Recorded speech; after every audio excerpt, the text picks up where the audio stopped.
Pretty simple how you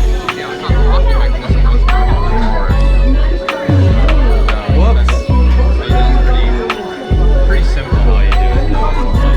Yeah, you open it up and wow.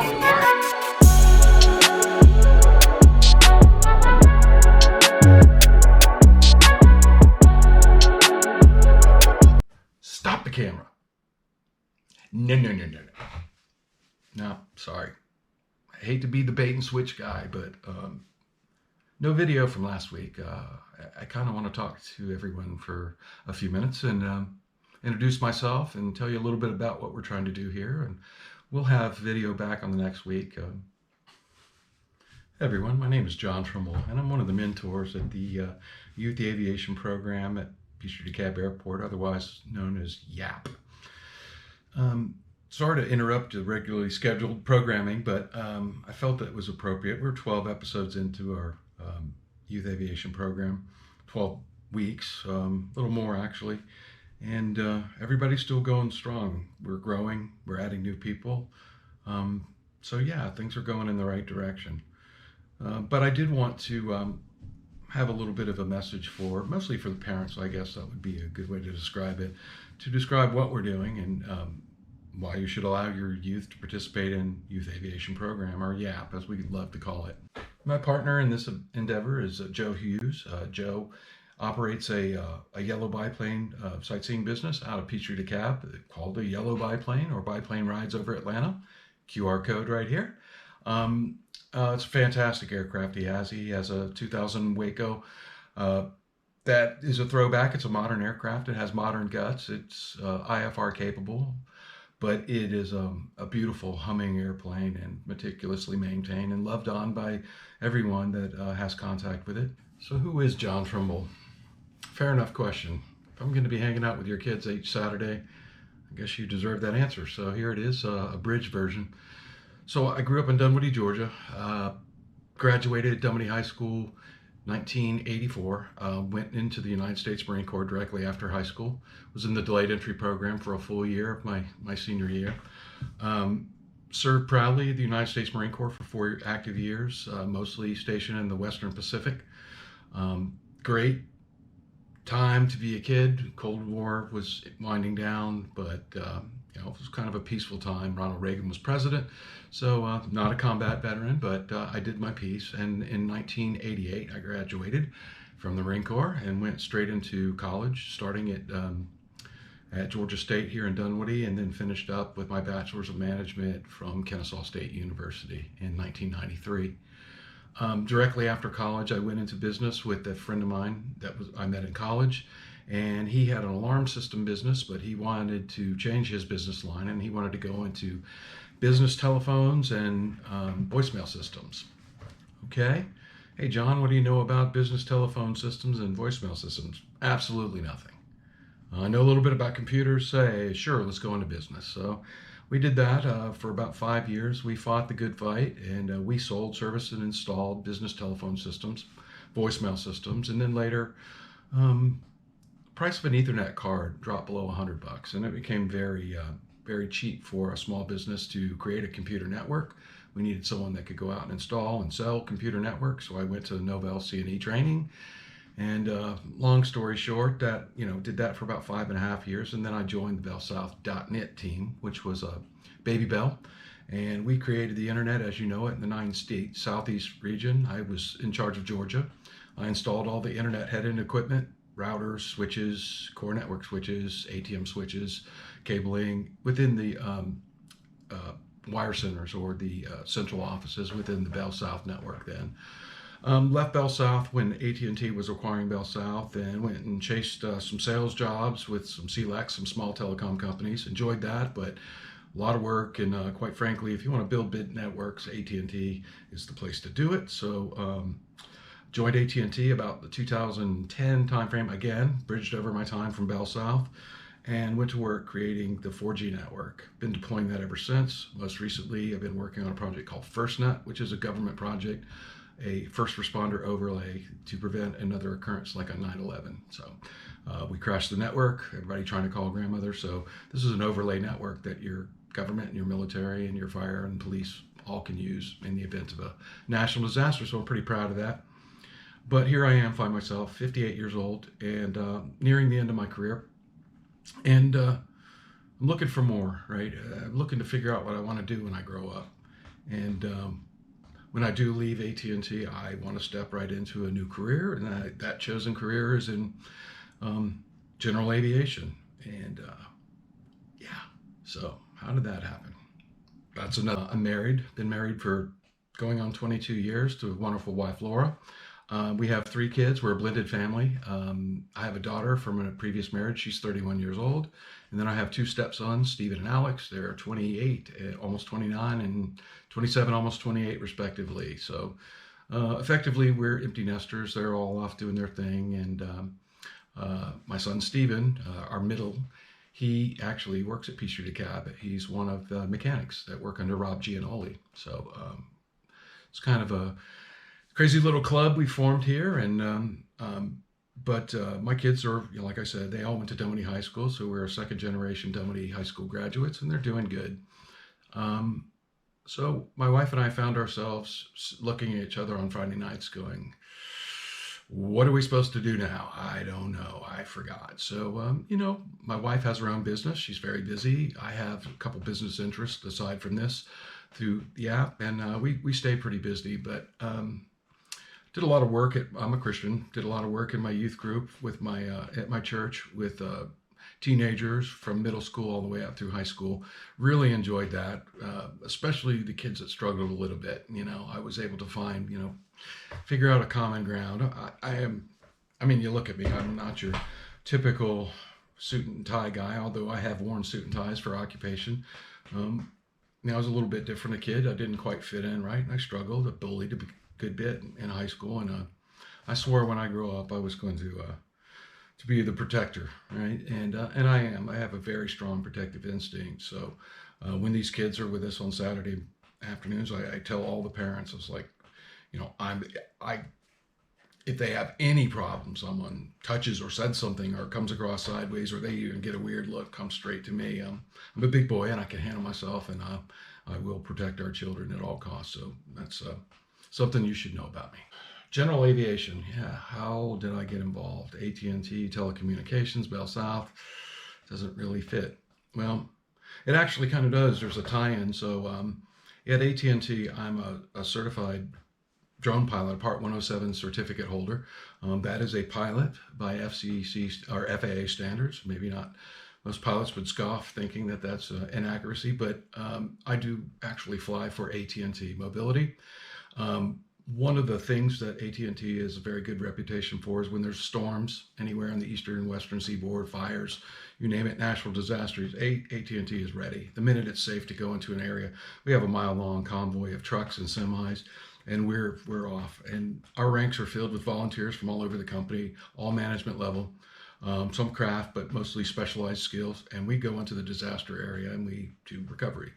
Usually when we arrive in those areas, it's complete carnage, and many times we'll lose cell towers. They'll be knocked over completely, and they cover 4 to 5 square mile area with the LTE coverage. So effectively putting all of the inhabitants into darkness. Generally the landline cables are all out at this point. Cellular is their lifeline, and now their towers down in their backyard. So what we do is we have these 57-pound drones. We mount LTE radios onto the bottom of them, and we fly them up. They're tethered. They have a power cable that goes up to 400 feet, as well as fiber optic cables. And then on the ground, we have a satellite uplink. If you have any, desire to learn a bit more about it, you can look up FirstNet on Google. It's public information. I'm not telling you any, trade secrets. But those drones are capable of sitting up in the air for a 30-day period. And they take the cell site, we pull, we shoot a satellite link to the, goes up to the drone. Your telephones connect to that drone, goes down the cellular, out to the satellite network to our landline network as soon as it can come back down to Earth, and instant cell phone connection. And we've done that a number of times. You can look at Mexico Beach, the hurricane that went there a few years back. There was a big profile of us using those drones. And so anyway, that's what I did. AT&T taught me very well. They're the best at the game, in my opinion. I had access to training, drone training, safety training, beyond what I could even access, even if I could afford it, as a private drone pilot. So I consider myself a drone pilot professional. I like to do it cinematographically and for fun, but I also do commercial gigs, asset inspection, large territories, orthomosaic maps, 3Ds, all that good stuff. So love drone technology. I love where it's going, and I do believe that firmly that drone technology and general aviation at one point in the very near future are going to merge. Companies like Lyft and Google, they're just spending hundreds of millions of dollars lobbying in Washington, trying to get the national airspace amended to make room for these autonomous or manned drone-like vehicles that carry people over the traffic and the madness using electric hybrid engines and fairly green printing. So I think that's closer than most people may believe.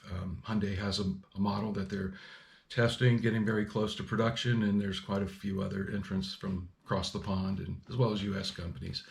So I think it was prudent. But how did I get into general aviation? So I have my middle son, musician, classically trained musician. He's a percussionist, a drummer, and I feel that he was very talented. He was going in the right direction, making the right contacts, and then pandemic happened. So anybody that makes a profession of playing music in live venues during pandemic was effectively jobless, homeless, and whatnot. And so, Steven's second love was aviation. Since a young boy, he was flying Microsoft Simulator when he was 10, 12 years old from Georgia to Los Angeles. And I'd come into his room after 4 hours and he'd have sweat on his forehead. What you doing? Oh, I'm about to land in Los Angeles. I mean, 8, 10-year-old kid. I thought that was fantastic. And, we've tried to harbor, what they love to do as opposed to what they have to do or should do. And so Stephen is halfway through pilot training, but it was costing a lot of money, $300 to $400 an hour. If you're a student pilot, you know that to be fact. So being smart, I figured I'd just go out and buy an airplane, right? I was looking in the want ads and I bought me a 1967 Cessna 150 G model for $28,000. I was pretty proud of myself. Bought it sight unseen from Florida, had it ferried to Atlanta, and was greeted the ferry pilot when he got here. He was pretty white knuckled, but he had a smile on his face, and rapidly put my son in the pilot seat with his flight instructor. And they got off the ground, and with 2 of them in there, full tank of gas, it just wasn't cutting the mustard. So they came back down, and wasn't going to do that again until we figured out what the problem was. Problem was it was an old aircraft that sat for 3 years without being driven, pretty much. And lesson learned, pre-buy inspection, lesson learned. But here I am with an airplane that my son couldn't fly, and spent a lot of the money that I was going to give for his education on that airplane. So what are we going to do? And so I reached out to a friend of mine that I knew at the airport, Joe Hughes, who's my partner in this endeavor. And said, man, what do I do? I'm not going to button this thing up and sell it up to someone else to be someone else's problem and get someone killed. He said, well, it's worth something. How about you donate it and we do a youth aviation program? I kind of thought that was a strange suggestion, but okay, sure, sounds good. But before I do that, let's see what we're looking at. And so I asked one of the other mechanics at PDK to rip the thing apart, tell me everything that he could find wrong, real or imagined or otherwise, in your 30 years experience, if you know Mark Cloudis. And he did just that. And so we had a tap list, and we had an airplane and a donor airplane, and we were off to the races. So for the last 3 months or so, we have on Saturday been meeting from 10 to 12. Rain or shine, cold or warm, and it has really been a heartwarming activity for me. I mean, I really enjoy myself. For one, I'm learning aircraft from the ground up. We've ripped this thing apart, and these kids will do things that they will never be able to do to a aircraft under the careful supervision of a licensed A&P mechanic. And so we're fortunate to have the people that we have. We have a pilot instructor that's probably one of the most senior and experienced pilot instructors there is in the business, Mike O'Neill. He's got about 30,000 hours.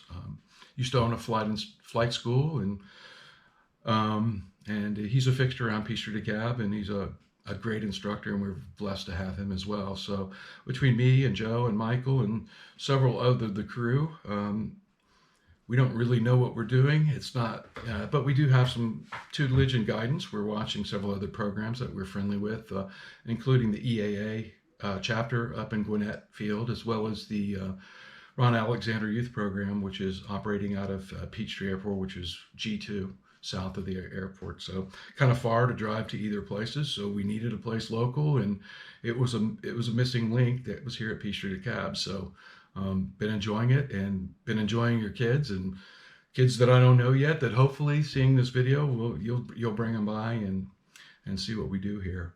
But another thing that I need to mention, and this is kind of the part I don't want to talk about, but it's necessary evil. So right now we're self-funded. Not only did I buy an airplane, but I'm putting at least as much money into that airplane, and it's expensive, and I'm happy to do it. I mean, this was my hope and dream to build this airplane for my son. We will do it, and the good thing is that these youth will benefit from this airplane, because as part of the youth aviation program, for every 10 hours they work with our program, giving us their skills and talents, and mostly their elbow grease, they get an hour of free flight instruction. I mean free. Pilot, fuel, and an airplane. And so if you look at our last week's episode, we took them out for the first time, and it was a lot of fun. And I think they had a lot of fun, and I think a lot of them see the possibilities of, it's not that infeasible to get my private pilot's license before I get my driver's license, and get my student pilot's license before I even get my learner's permit. So, and not only that, I know how to do basic things to my aircraft, or how to figure it out, or who to call and who to ask. So, I think it's a worthy program.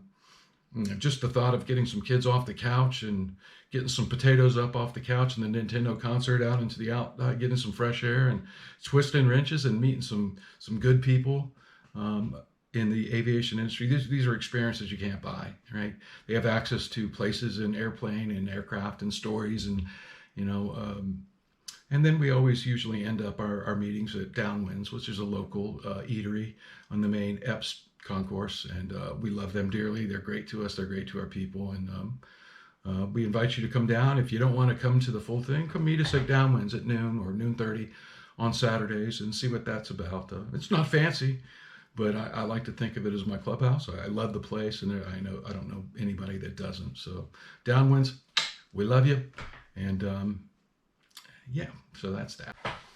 So the current project that we're working on, the Cessna 150, her name is Tinkerbell. She was named by the girls that work at the flight school, and I love the name, and it stuck, and so that's Tinkerbell. That's who we're working on. All the costs are covered for Tinkerbell, but for us to be a real program, we do have hopes, and when we reach a certain size, we'll have to be a little bit more formal and present a formalized curriculum, which we intend to do, and there'll be some need for some FAA guidebooks and manuals at the cost of the students, and those are have some cost to them. There will be some annual dues, but for right now, that's not a big concern. This isn't about making money. It never was. In fact, it's costing me a fortune, but it's a fortune I'm happy to pay, and I feel my Father smiling down for me in heaven. He was in the aviator environment during the Korean War, and he was a kind man, and so I like to think I'm partially doing this for him too. But the hard part is that there is a financial responsibility. We have to keep the lights on. My partner, he operates a yellow biplane company, and that enterprise pretty much breaks even. It's not really a profit center either. Never was meant to be for Joe either. But we do have requirements. We have hangars, we have lights and power and electricity and bills and insurance, and so a good amount of things. Plus, we have to.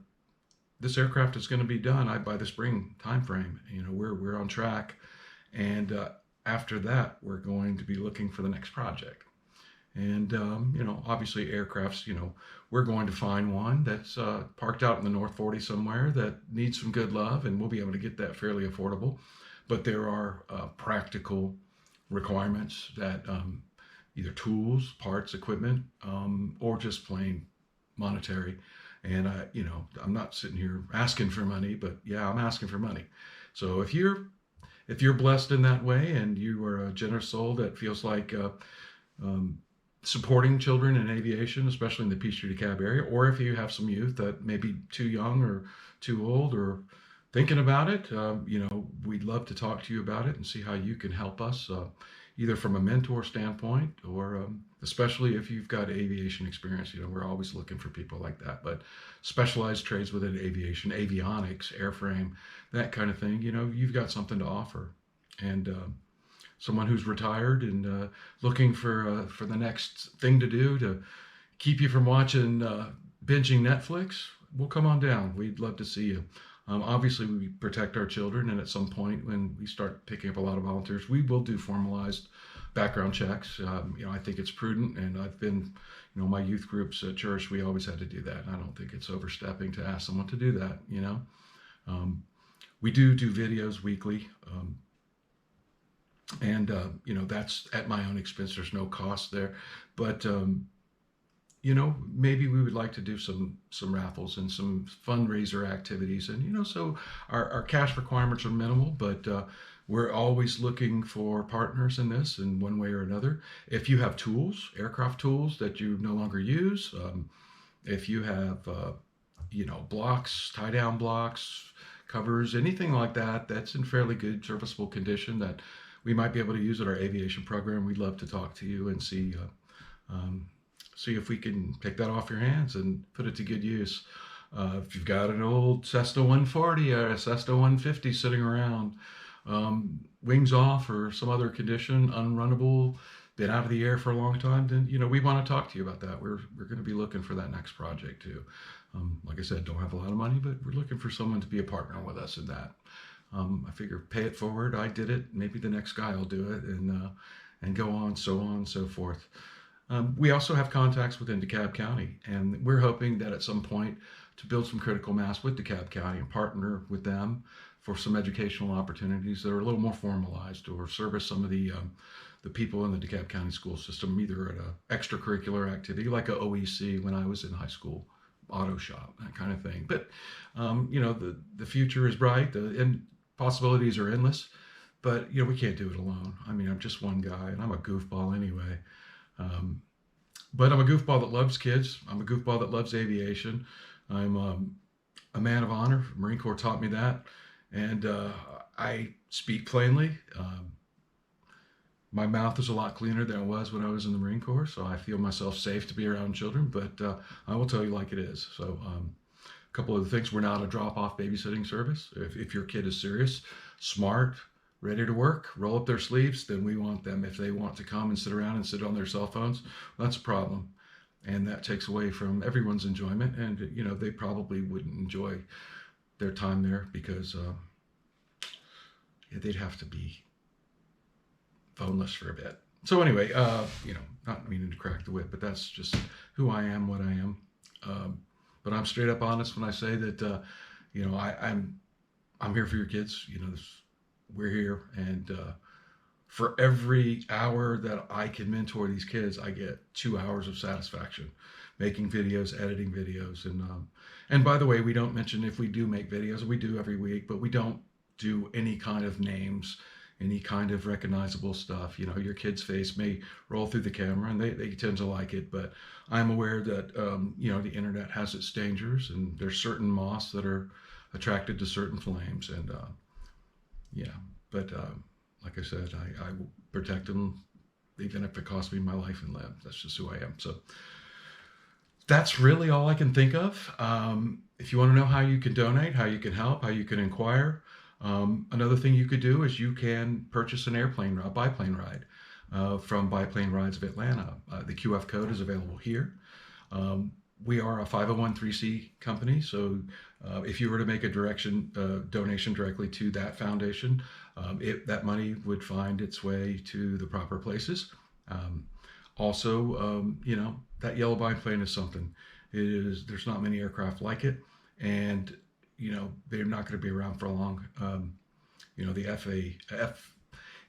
The FAA one day is going to come after leaded gasoline, and that'll be unfortunate. But those old radial engine aircraft, they're not going to be around forever. And this is a throwback to the past, and it really is a beautiful experience. Atlanta skyline, So if you want to know how to do that, also QR code, you can call the number there and schedule a flight. You'll leave a message and you'll speak to Wes. Wes is our pilot. Wes is a great guy. He's working on his commercial license. He's got over 1,000 hours, and I've had multiple people say I would trust my grandkids with Wes. You know, he's that good of a pilot, very safe. And he's very knowledgeable of the airspace around here, and he's a good tour guide and a good guy. So tell Wes John sent you, and we'll get you scheduled up for that. So that's all for this message. I guess talk sermon. I don't know what you want to call it, but yeah, it needed to be said. So if you have any questions, reach out to us, myself or Joe Hughes. QR code number here, and we'd be happy to answer your questions. And we'd love to see you. Y'all have a great day, and talk to you soon. Thanks.